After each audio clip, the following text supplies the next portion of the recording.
Yo, what's up, guys? It's King Sean here, and breaking news, as you can see on my screen right now, quarterback Jacoby Brissett is expected to sign with the Washington Commanders, per sources. This is this is pretty big news because Jacoby Brissett will be the backup to Sam Howell and will be competing with Sam Howell in training camp throughout the whole entire offseason to be named the starting quarterback week one. It's probably going to be Sam Howell, but still Brissett was brought in to be a backup and to push Sam Howell to get the starting job for week one even more. This signing and other signings as well as like F.A. Obata getting re-signed, Cole Holcomb and Taylor Heinecke departing, and Tyler Larson also getting re-signed. I'll cover all of that in today's video, but before we do, make sure you guys leave a like down below, subscribe, turn on notifications, on the road to 2K subscribers, so if you could, hit that sub button. I'd really appreciate it, and with that out of the way, let's get straight into the video. Alright, so reported by Diana Russini, who works with ESPN First, the Washington Commanders are bringing in Jacoby Brissett on a one-year deal, as John Keim reported here. Brissett's deal is for 1 year. Solid move for a guy who has a solid starter for Cleveland last year and who knows how to be in a backup role. Will help for a young quarterback like Sam Howell. So Jacoby Brissett, he's a solid quarterback. He was drafted, I think, back in 2014 by the Colts. He was with the Colts for about 5 to 6 seasons until he left for free agency. I think he bounced around with a few teams, but I know this past season he was with the Browns. He was pretty decent. I think actually he was with the Browns after the Colts let him walk into free agency, but he was with the Browns. He was pretty decent with the Browns as a backup, and when he had to come into games, I mean, he was good. This past season, obviously, Deshaun Watson was suspended 11 games, and up until the point where Deshaun Watson, I mean, the Browns didn't make the playoffs, so I guess that doesn't really matter, but through 3 weeks last season, the Browns were 2-1 with Jacoby Brissett as their starting quarterback, so that's pretty good. I think when Deshaun Watson returned, though, they were like 4-6. I want to say 4-5, 4-6. So that's not great, but still, Jacoby Brissett, he's a solid backup. He put up decent stats last year for the Browns, as he played all 16 games last season. 369 passing attempts, 2,608 yards, and 12 touchdowns to 6 interceptions. So that's a pretty decent stat line. I mean, he only played 11 games because Deshaun Watson was suspended for 11 games, and then the last 6 games he didn't play at all. So that is why. But Jacoby Brissett, he has decent stats. He did sign with the Dolphins in 2021, so he just recently signed with the Browns this past season. But he did play for the Dolphins in 2021. He didn't do much at all. He actually had over 1,000 yards that season, 5 touchdowns and 4 interceptions. 2020 to 2017, like I said, he was with the Colts. He was actually drafted in 2016 by the Patriots, who he only had 400 yards. No touchdowns, no picks, so he didn't do much there. He was just a backup. In 2017, however, when he went to the Colts signed him because Andrew Luck, I'm pretty sure he was out the entire year that season. The entire season. So he was their starter. He played all 16 games, over 3,000 yards, 13 touchdowns, and 7 interceptions. That's a solid year.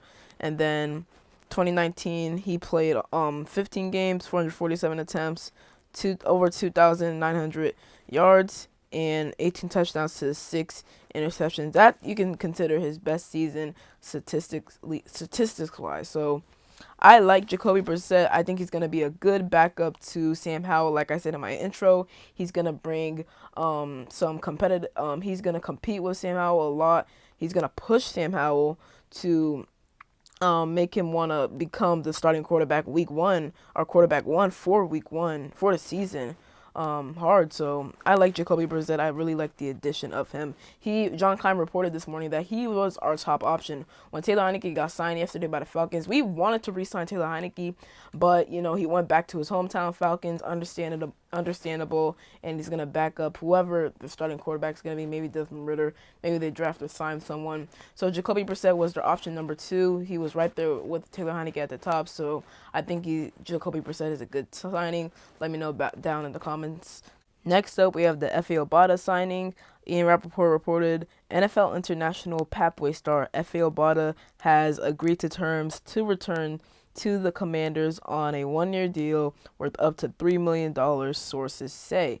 I like this re-signing F.A. Obata. He was a good depth piece for us last season. He played in 17 games, had 21 tackles, 11 solo, 10 assists, 4 sacks, and 2 pass deflections. Obviously, him and James Smith-Williams for the most part were basically starting in place of Chase Young for 15 games, as Chase Young only played, I think, or it was 16 games actually. Chase Young only played against the 49ers, Cowboys, and Browns for the rest of the season, and he was our starter.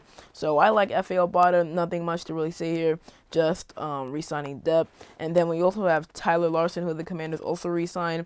Tyler Larsen, we signed him last season as well. And he's a solid backup. He's a very solid backup, specifically center.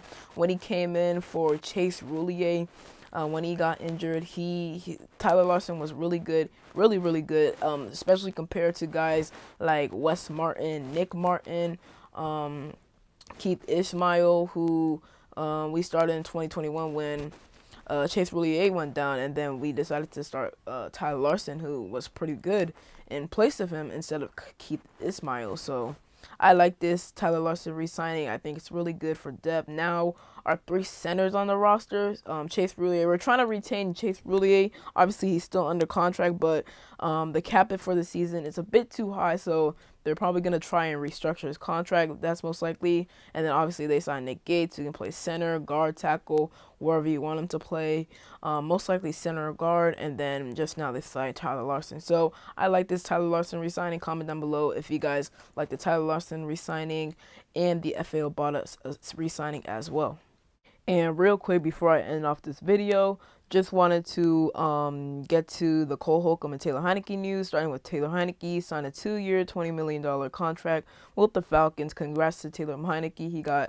He got paid. He deserves to get paid. He was a great backup for us last season. Started 10 games for us last season, and he was 12, 11, and 1 his whole entire 2 years with us. Well, technically 3 years, because he did start against the Buccaneers back in the 2020 playoff game. But thank you so much for Taylor Heinecke. He was really lucky at times, but he made some great moments with us, great moments for the team overall, whether he was on the Commanders or the Washington football team. So big shout outs to Taylor Heinecke. He was really good for us, and wish him the best in Atlanta. And as for Cole Holcomb, he signed a 3-year deal with the Steelers. He's going to visit the Steelers tomorrow, as in Thursday. He's going to go through physical, and the contract details haven't been out yet. The contract itself hasn't been out there. We just know it's a 3-year deal, but this is great for Cole Holcomb. He was great for us, very solid linebacker for us, but now this opens up a need for us. I know we signed Cody Barton, but I mean, he just isn't. It's a 1-year, $7 million deal. So really not. We need to sign another linebacker. And John Keim reported this morning that the Commanders are looking to sign another linebacker now. Basically, all the linebackers off the board: Kaiser White, T.J. Edwards, Tremaine Edmonds, Azeez Al-Shir, David Long, who I wanted us to sign really bad. So really all the top tier linebackers are gone. I mean, and Levante David's gone. We could sign Bobby Wagner. Anthony Walker Jr. is another option. But, we'll see who we sign. But congrats to Cole Holcomb. Like I said, a 3-year deal. That's a great deal for the Steelers. They're getting a very, very solid linebacker in Cole Holcomb. And I hope him the best in Pittsburgh. That will be all for today's video. I hope you guys enjoyed. Like I said, I'll be keeping you guys updated on every single move the Commanders make throughout this whole entire free agency period. Like, comment, subscribe, like I said, on the road to 2K subs. So if you could, hit that sub button, I'd really appreciate it. And other than that, it's been King Sean, and I'm out. Peace.